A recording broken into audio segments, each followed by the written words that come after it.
David Copperfield by Charles Dickens. Chapter 11. I begin life on my own account and don't like it. Murdstone and Grinby's warehouse was at the waterside.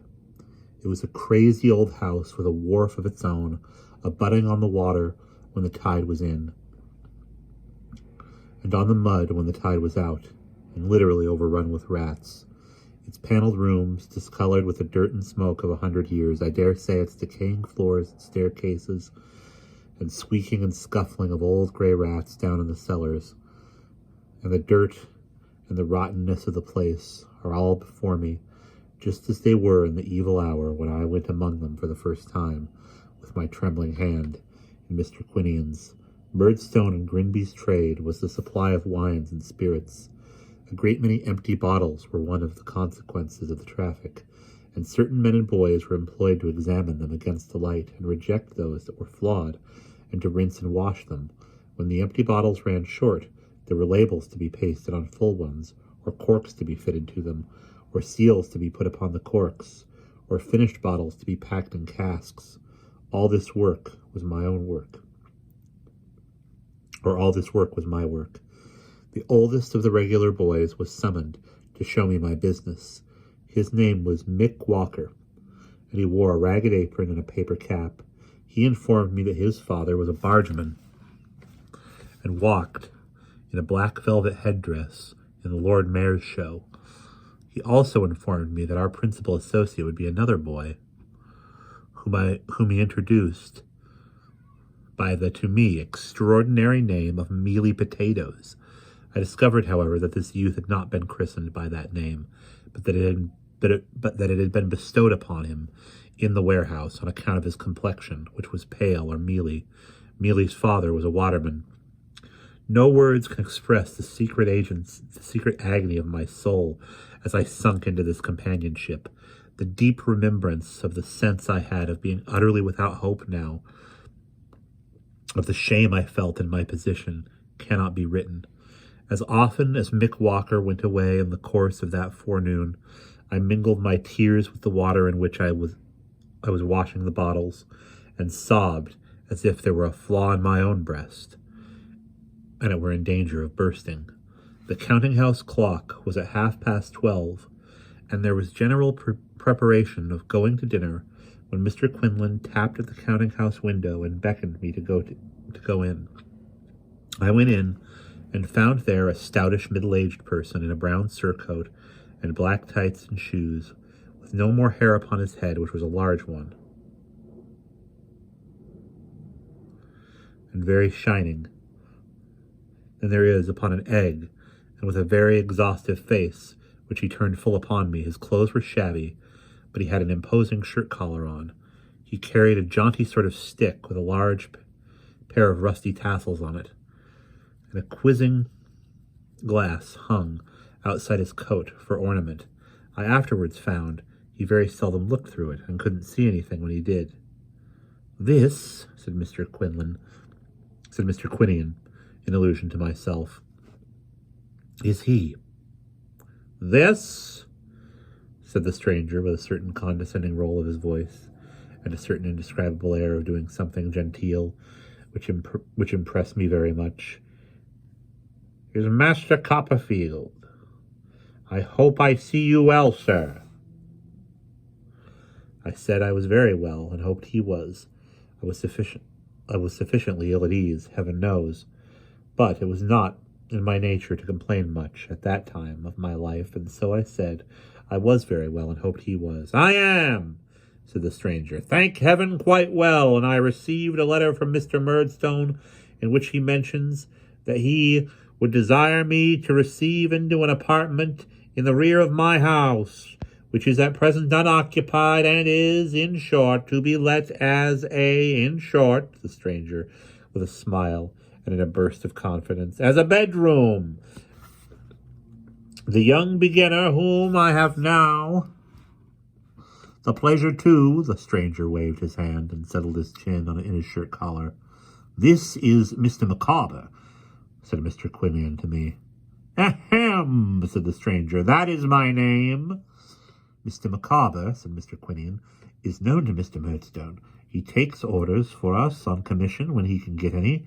He has been written to by Mr. Murdstone on the subject of your lodgings, and he will receive you as a lodger. My address, said Mr. Micawber, is Windsor Terrace City Road. In short, said Mr. Micawber with the same genteel air and another burst of confidence, I live there. I made him a bow. Under the impression, said Mr. Micawber, that your peregrinations in this metropolis have not as yet been extensive, and that you might have some difficulty in penetrating the arcana of the modern Babylon in the direction of the City Road. In short, said Mr. Micawber in another burst of confidence, that you might lose yourself, I shall be happy to call this evening and instill in you the knowledge of the nearest way. I thanked him with all my heart, for it was friendly of him to offer to take the trouble. He put on his hat and went out with his cane under his arm, very upright, and humming a tune. Mr. Quinion then formally engaged me to be as useful as I could in the warehouse with Murdstone and Grinby, at a salary, I think, of 6 shillings a week. He paid me a week down, and I gave mealy 6pence out of it to get my trunk carried to Windsor Terrace at night. It being too heavy for my strength, small as it was, I paid 6pence more for my dinner. At the appointed time in the evening, Mr. Micawber reappeared. I washed my hands and face to do the greatest honor to his gentility, and we walked to our house. I suppose I must now call it together. Arrived at the house in Windsor Terrace, which I noticed was shabby like himself, but also like himself made all the show it could, he presented me to Mrs. Micawber, a thin and faded lady, not at all young, who was sitting in the parlor. The first floor was altogether unfurnished, and the blinds were kept down to delude the neighbors, with a baby at her breast. This baby was one of twins, and I may remark here that I hardly ever, in my experience of the family, saw both twins detached from Mrs. Micawber at the same time. There were 2 other children, Master Micawber, aged about 4, and Miss Micawber, aged about 3. These, and a dark-complected young woman with a habit of snorting, who was servant to the family, and informed me before half an hour had expired that she was an orphan, and came from St. Luke's workhouse in the neighborhood, completed the establishment. I never thought, said Mr. Micawber, before I was married, when I lived with Papa and Mamma, that I should ever find it necessary to take a lodger. Oh, this is Mrs. Micawber, sorry. I never thought, said Mrs. Micawber, before I was married, when I lived with Papa and Mamma, that I should ever find it necessary to take a lodger, but Mr. Micawber being in difficulties, all considerations of private feelings must give way. I said, Yes, ma'am. If Mr. Micawber's creditors will not give him time, said Mrs. Micawber, they must take the consequences. Blood cannot be obtained from a stone, neither can anything on account be obtained at present from Mr. Micawber. Poor Mrs. Micawber. She said she had tried to exert herself, and so, I have no doubt, she had. The center of the suite door was perfectly covered with a great brass plate, on which was engraved Mrs. Micawber's boarding establishment for young ladies, but I never found that any young lady had ever been to school there, or that any young lady ever came or proposed to come, or that the least preparation was ever made to receive any young lady. The only visitors I ever saw or heard were creditors. They used to come at all hours, and some of them were quite ferocious. One dirty-faced man, I think he was a bootmaker, used to edge himself into the passage as early as 7 o'clock in the morning and call up the stairs to Mr. Micawber, Come, you ain't out yet. You know, pay us, will you? Don't hide. You know that's mean. I wouldn't be mean if I was you. Pay us, will you? Just you pay us, do you hear? Come. Receiving no answer to these taunts, he would mount his wrath to the words, Swindlers and robbers, and these, being ineffectual too, would sometimes go to the extremity of crossing the street and roaring up at the windows of the second floor where he knew Mr. Micawber was. At these times Mr. Micawber would be transported with grief and mortification, even to the length, as I was once made aware by a scream from his wife, of making motions at himself with a razor, But within half an hour afterwards he would polish up his shoes with extraordinary pains and go out, humming a tune with a greater air of gentility than ever. Mrs. Micawber was quite as elastic.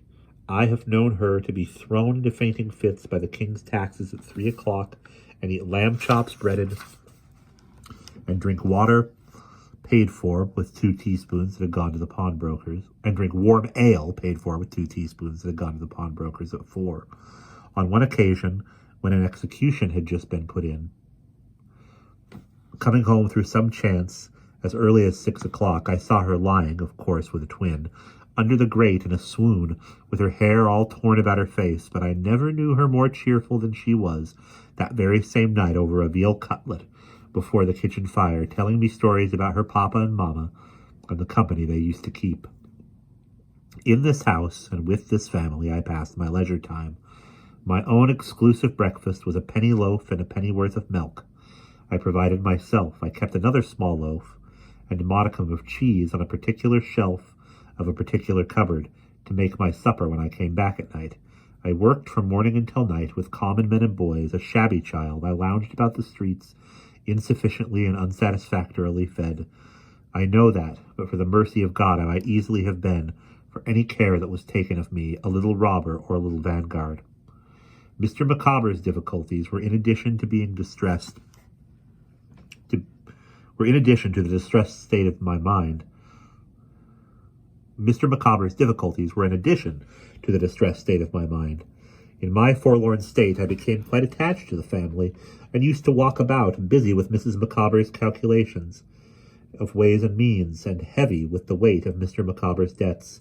On a Saturday night, which was my grand treat, partly because it was a great thing to walk home with 6 or 7 shillings in my pocket, looking into the shops and thinking what such a sum would buy, and partly because I went home early, Mrs. Micawber would make the most heart-rending confidences to me. It was nothing at all unusual for Mr. Micawber to sob violently at the beginning of one of these Saturday night conversations, and sing about Jack's delight being his lovely Nan toward the end of it.